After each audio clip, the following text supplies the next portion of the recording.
A paz do Senhor, meus irmãos, é um prazer ter você aqui para mais um subsídio da nossa Escola Bíblica Dominical. Você tem acompanhado aqui essas aulas, nós já estamos encaminhando aí para a nossa quarta lição e o título é Jesus, o Pão da Vida. A revista, você já sabe, é do segundo trimestre da nossa Casa Publicadora das Assembleias de Deus, a CPAD, e o título é O Verbo que se fez carne, a visão sobre Jesus a partir do discípulo do amor, do discípulo João, e tem sido interessantíssimo tratar essas lições e eu quero convidar você que ainda não é inscrito nesse canal a se inscrever, e hoje nós vamos abordar um pouco mais dessa lição que está imperdível. Ela vai ser selecionada dia 27 de abril de 2025 com o tema então Jesus, o Pão da Vida. Vamos lá sem demora, então curte aí, comenta, compartilha essa aula e se inscreve no canal para receber todas as nossas notificações.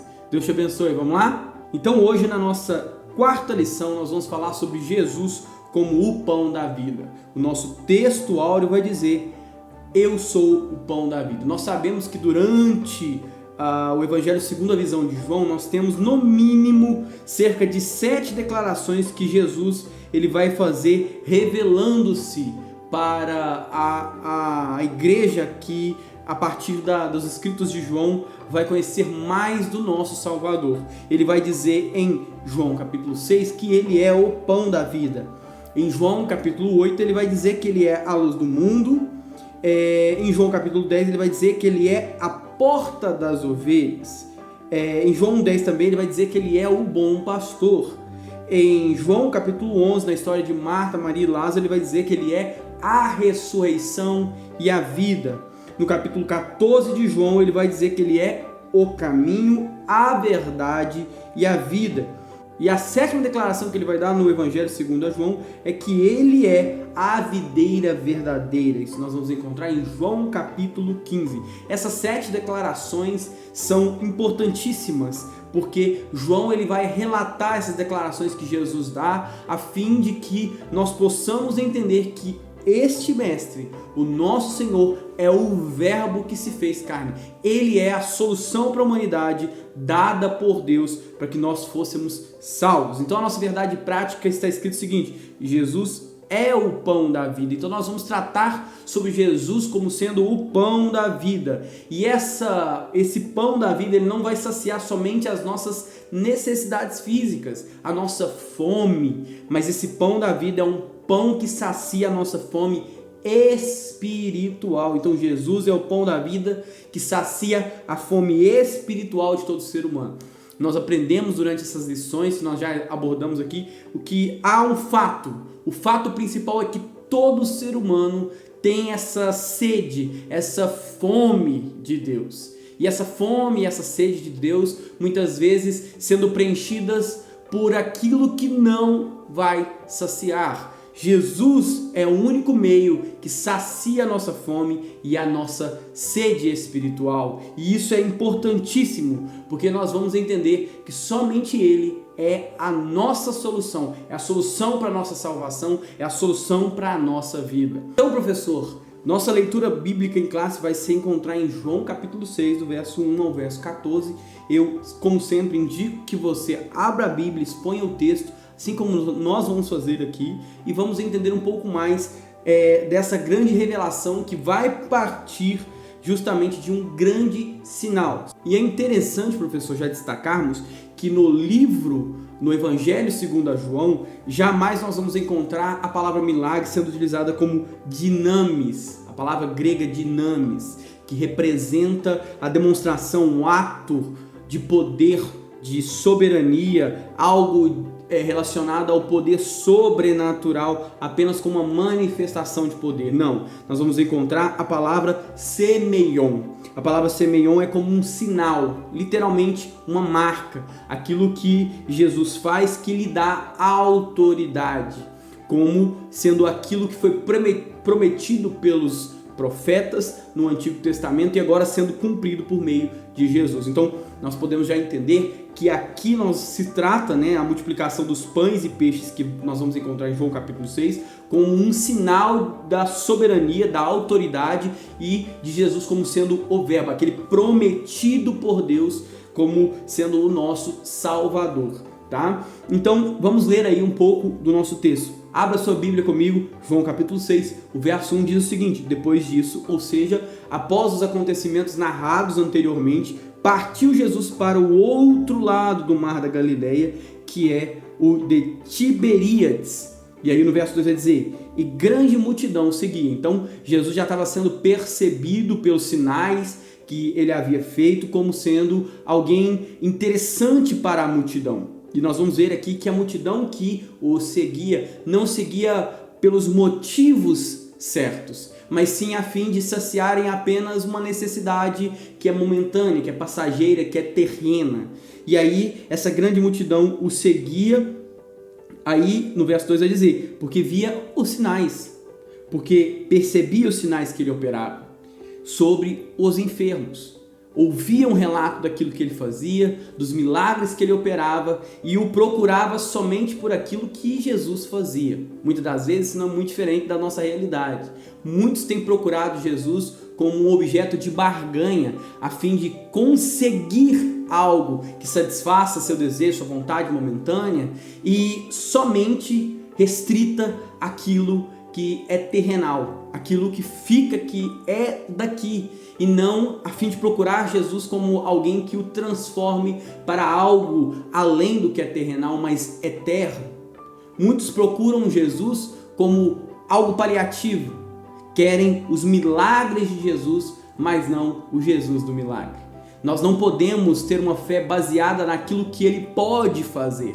Nós precisamos ter uma fé baseada em quem ele é. E ele é o Verbo que se fez carne e nos deu vida. Essa vida, ela não nos impede de passar por dificuldades, mas revela que no meio da dificuldade, ele é a força motriz, aquilo que nos gera para que nós possamos continuar seguindo. No verso 3 vai estar escrito o seguinte: e Jesus subiu ao monte e assentou-se ali com seus discípulos. É um momento em que Jesus vai se retirar para estar com seus discípulos. O objetivo era estar a sós com seus discípulos. E o que nós vamos perceber é que ele, nos versos subsequentes, vai perceber a presença de uma grande multidão que o seguia, já é nos revelado, pelos sinais que ele operava em relação aos enfermos. No verso 4 vai dizer que é a Páscoa, a festa dos judeus, que estava próxima. Isso é importante, o relato de que a Páscoa estava próxima, uma vez que a Páscoa vai ser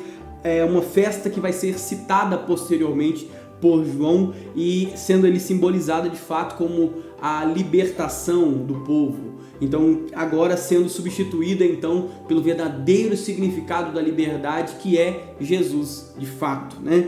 E aí no verso 5, então, Jesus, levantando os olhos, vendo que uma grande multidão vinha ter com ele, disse a Filipe: onde compraremos pão para estes comerem? Jesus, ele observa o problema, observa a multidão estando próximo, e ele resolve então, que nos vai também ser revelado posteriormente, testar a fé de um dos seus discípulos que era ali da região. Filipe era de Betsaida, uma cidade próxima ali da região onde Jesus se encontrava com os discípulos, cerca de 15 quilômetros. Então Betsaida distava cerca de 15 quilômetros ali da região onde ele estava, e se tinha alguém que poderia responder onde seria necessário, onde seria possível de encontrar pão naquela região, seria Filipe. E aí no verso 6 é interessante porque vai dizer: mas dizia isso para o experimentar, porque ele bem sabia o que havia de fazer. Isso é interessante, porque João aqui nos revela que Jesus era intencional. A pergunta de Jesus não é uma pergunta solta a fim de ter uma resposta que realmente resolveria o problema da fome da multidão. Não. Jesus, ele faz uma pergunta para testar a fé, para testar Filipe,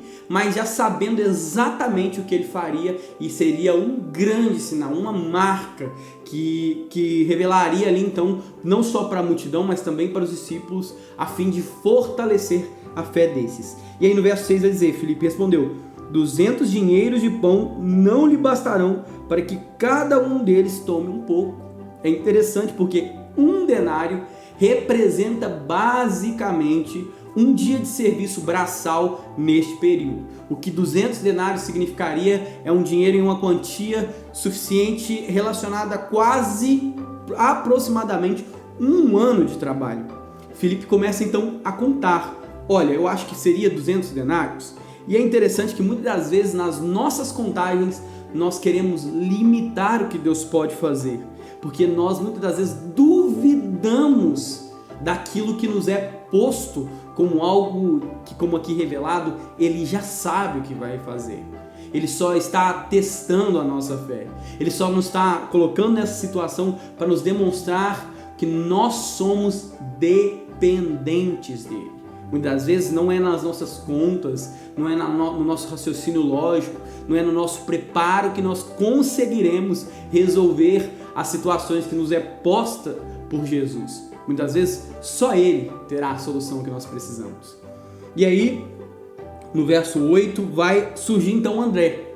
E um dos seus discípulos, André, irmão de Simão Pedro, disse-lhe, está aqui, verso 9, um rapaz que tem 5 pães de cevada e 2 peixinhos. E aí já André vai consequentemente concluir o que aquilo representava. Ele vai dizer, mas o que é isso para tantos? Quantas das vezes também não somos? Às vezes somos Filipes, que procuram resolver com nossa lógica, com nosso preparo, soluções que somente Jesus pode resolver. Outras vezes somos como André. Nós não queremos entender ou esperar para ver o que Jesus pensa a respeito daquilo que nós levamos diante dele. Nós já temos um preconceito, um conceito formulado. O que é isso para tantos? Ou seja, a resposta já está intrínseca, é pouco. Eu acho que é pouco, eu acho que é insuficiente. Mas é interessante que não somos nós quem decidimos o que é aquilo que está diante de nós. É exatamente Jesus quem decide o que nós apresentamos a eles. Então não é o que pensamos, nem tanto o que contamos, nem muito menos o que nós achamos, mas sim o que Jesus tem, pensa e pode fazer. E eu vou te falar, muitas das vezes Deus vai fazer através de nós o impossível. Talvez alguém olhasse para aquele menino e pensasse assim como André e reafirmasse a fala de André. É muito pouco. Talvez você esteja assim. É muito pouco, é insuficiente. Mas o nosso pouco é mais do que suficiente para Jesus. E aí no verso 10 vai dizer, e disse Jesus, mandai assentar os homens. Jesus não está preocupado se é 200 denários ou se é insuficiente aquilo que foi apresentado. Ele já tem solução para o problema. Jesus manda assentar os homens e continua dizendo, e havia muita relva naquele lugar. Assentaram-se, pois, os homens em número de quase 5.000.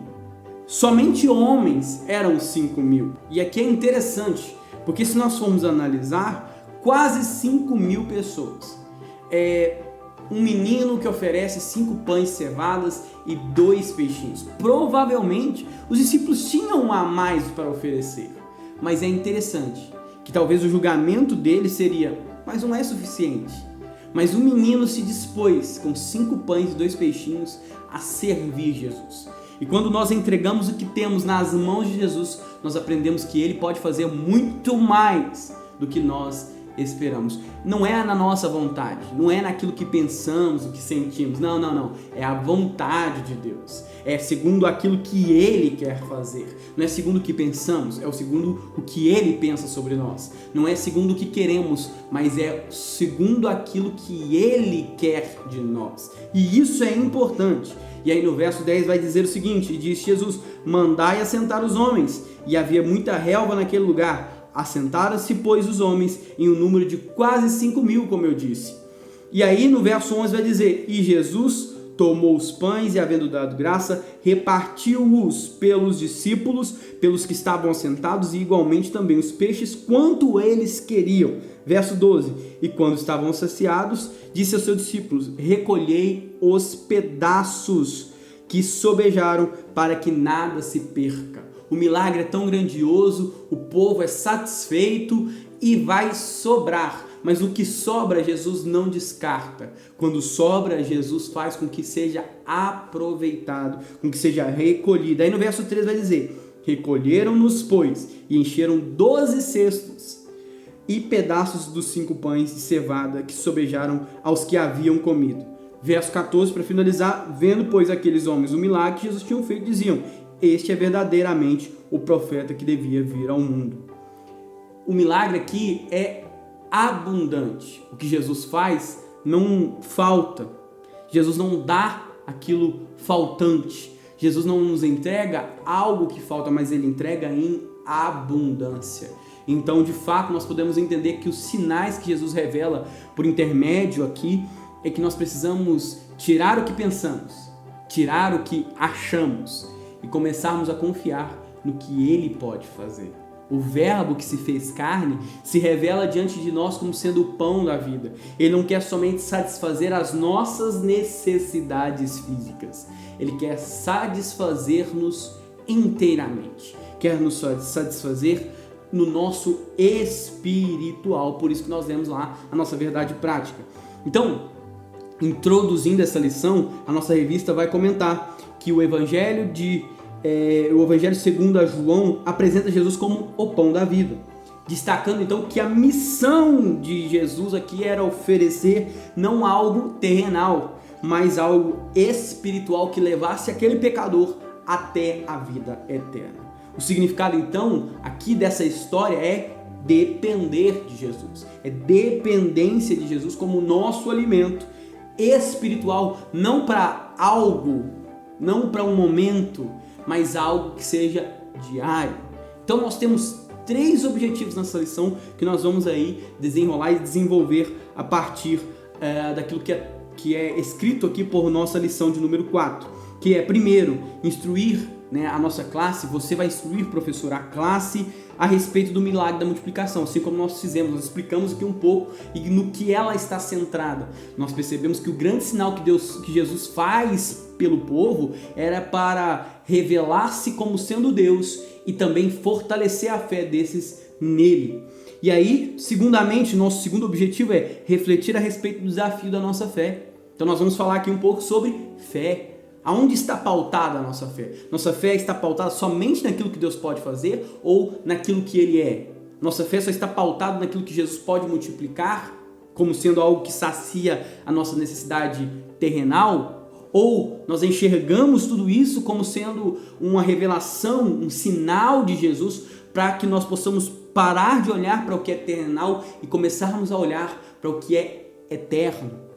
Entende? E o nosso terceiro subjetivo é correlacionar a necessidade do ser humano com Jesus, que é o nosso pão da vida.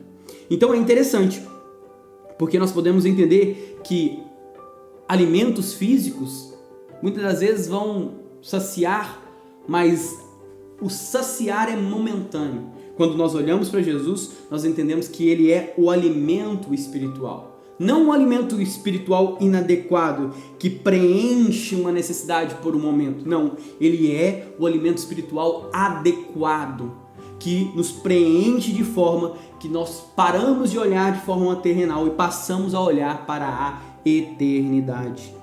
Então, professor, é importante observar que, de primeiro ponto, quando nós olhamos ali para o milagre da multiplicação, nós podemos perceber que muitas das vezes nós estamos como aquela multidão, apenas focados no que é necessidade material, no que é necessidade terrenal. Essa dependência aqui é uma dependência incorreta, é uma fé inadequada, é um espiritualismo inadequado. Tem fé, aplica fé, mas a fé é só baseada no que Jesus pode dar, entregar em bens materiais. Não, o que Jesus quer é que a nossa dependência não se limite apenas às necessidades materiais, mas a nossa necessidade espiritual, porque Ele é o pão da vida que sacia, que pode nos satisfazer plenamente. E aí, vamos pegar aqui alguns pontos. O primeiro tópico aqui ele vai falar sobre o milagre da multiplicação. O milagre da multiplicação dos pães e peixes, ele é relatado em outros evangelhos, como o evangelho de Mateus, no capítulo 14, do verso 13 ao verso 21. No evangelho de Marcos, nós vamos encontrar lá no capítulo 6, no verso 32 até o verso 44. Em Lucas também nós vamos encontrar no capítulo 9, do verso 10 até o verso 17. Cada um vai ter aí uma visão a respeito desse grandioso milagre. Mas e o milagre?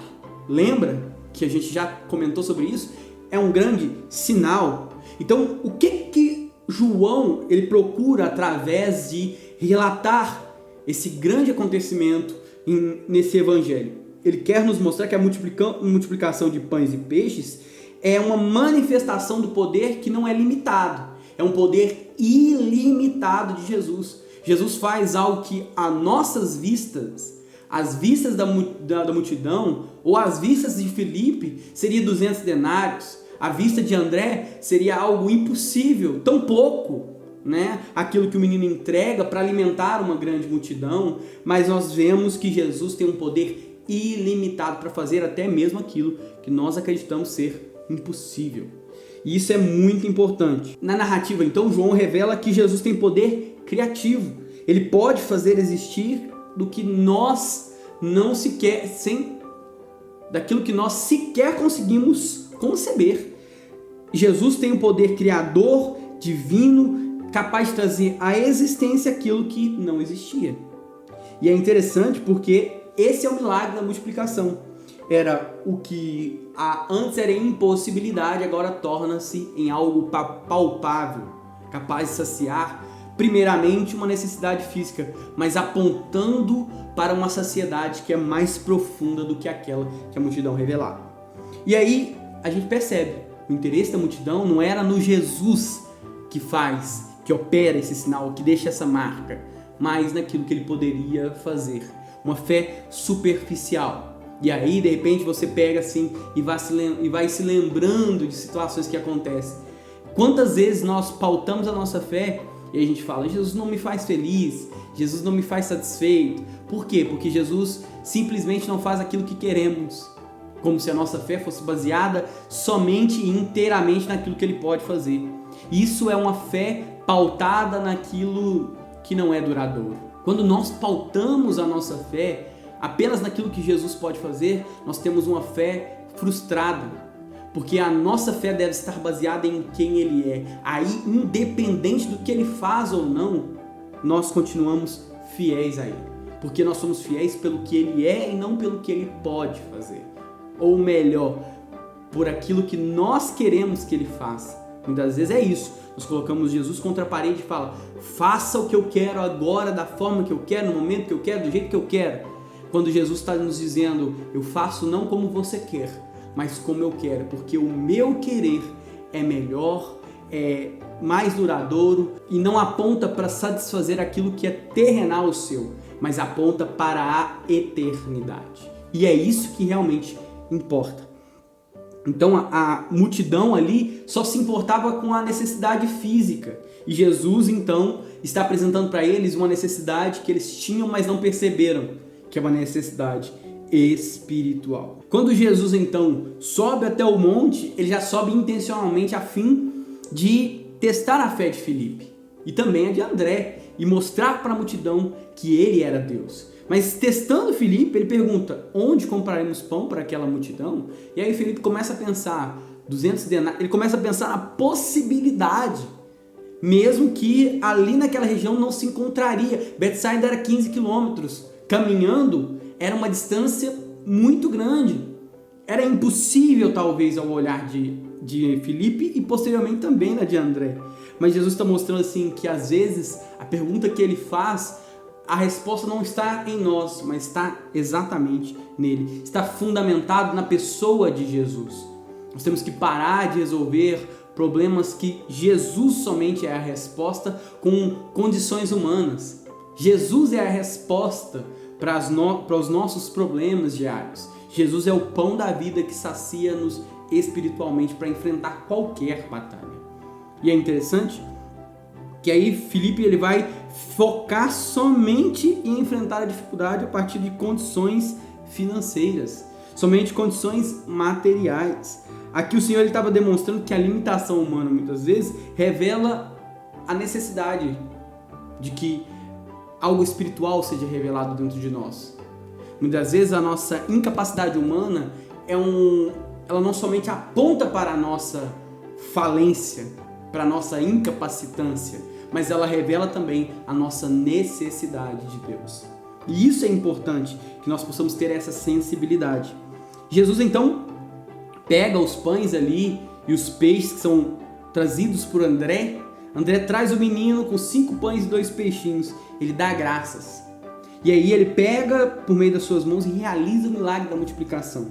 Imagino a ideia, ou melhor, a visão daqueles que estavam observando aquilo. Porque os milagres eles servem para 3 coisas. A gente pode citar assim como também nossa Bíblia de aplicação pessoal vai dizer.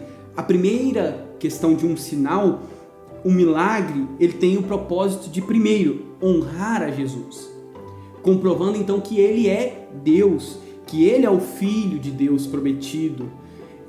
Segunda função de um milagre, de um sinal, é expressar que Deus nos ama. E é por isso que muitas vezes ele faz coisas que ao nosso ver é impossível. E o terceiro é também uma oportunidade de salvação. Todo milagre, todo sinal, ele é utilizado como um meio pela qual Jesus nos derrama graça para que nós sejamos salvos.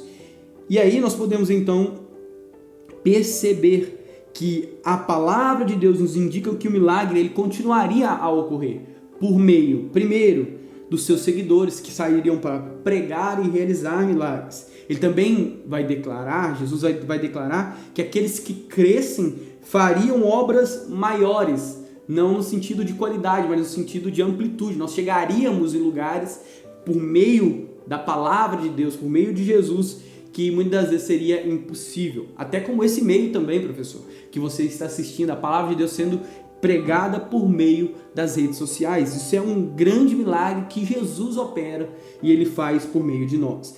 E terceiro, nós podemos observar que é cumprida isso que Jesus fala, é cumprido isso que Jesus fala. Quando ele fala que os seus seguidores fariam, o livro de Atos revela isso, que muitos milagres foram feitos através da vida dos discípulos, da vida dos apóstolos, e aí também é possível por meio da nossa vida. Quando nós somos fiéis, quando nós obedecemos a sua palavra, Jesus opera por intermédio de nós. E esses sinais que Jesus faz por intermédio de nós é justamente milagres que servem para honrar a Jesus, expressar o amor dele e abrir as portas da salvação mediante a graça.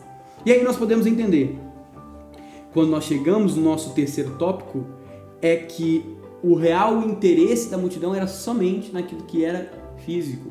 E Jesus, ele queria saciar a necessidade espiritual, oferecer o pão do céu. Ele era o pão do céu. Nosso Senhor confirma a identidade divina quando ele diz que ele é o pão do céu. Ele está de forma amorosa se revelando para aquela multidão e também a nós, demonstrando que ele é tudo o que nós precisamos. Ele é tudo em que nós devemos almejar. Ele é tudo em que nós devemos desejar, porque somente ele tem saciedade para nós. Então, concluindo essa lição, nós podemos entender, professor, Jesus é o pão da vida, que não somente satisfaz o nosso corpo físico, mas também satisfaz a nossa alma. Ele faz muito além daquilo que esperamos, porque ele não faz segundo a nossa vontade, mas segundo a sua soberania. Por isso que a nossa fé não tem que estar pautada naquilo que queremos que ele faça, naquilo que nós desejamos, a nossa vista humana, caída, pecadora, mas sim segundo a sua soberania, segundo aquilo que ele faz. Muitas vezes ele está colocando situações diante de nós para que a nossa fé seja testada, para que nós entendamos que não é na razão, não é na condição financeira, não são nas condições humanas, não são na nossa opinião, no que achamos, mas segundo a sua soberania, e que nós resolveremos aquilo que ele colocou diante de nós. Então que nós possamos aspirar o alimento celestial, esse pão da vida que proporciona uma vida, não uma vida de sobrevivência, mas uma vida de abundância. Professor, quero te agradecer por nos acompanhar até aqui, que Deus te use nessa próxima aula, que você seja tremendamente usado, que os seus alunos sejam saciados, porque você vai pregar sobre o pão da vida. Deus te abençoe, Deus te guie, Deus te use, e até a nossa próxima aula, a 5ª lição dessa revista que está imperdível. Jesus, o Verbo que se fez carne. Jesus sobre a visão do discípulo do amor, sobre o apóstolo do amor. Então até lá, até a nossa próxima aula. Que Deus te abençoe.